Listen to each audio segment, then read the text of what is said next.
développe des kites, c'est-à-dire des cerfs-volants, pour tracter des navires de toute taille. J'ai un passé de coureur au large. Quand j'ai commencé dans les années 80, avec nos bateaux de course, on allait 2 fois moins vite que les cargos. Et puis à la fin de ma carrière, 30 ans plus tard, on allait largement 2 fois plus vite. Ça me paraissait complètement dingue que les cargos n'utilisaient pas le vent quand le vent était là.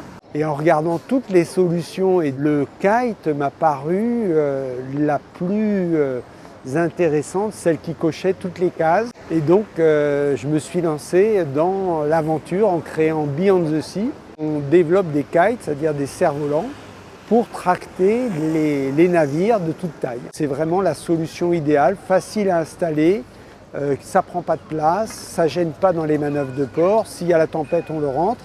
Aujourd'hui, vous avez des porte-conteneurs de 400 mètres de long qui transportent quelques 24 000 containers.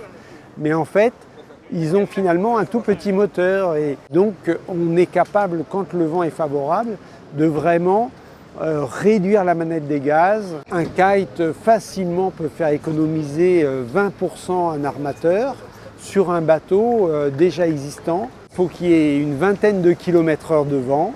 Et on peut dire qu'il n'y a quasiment pas de limite haute.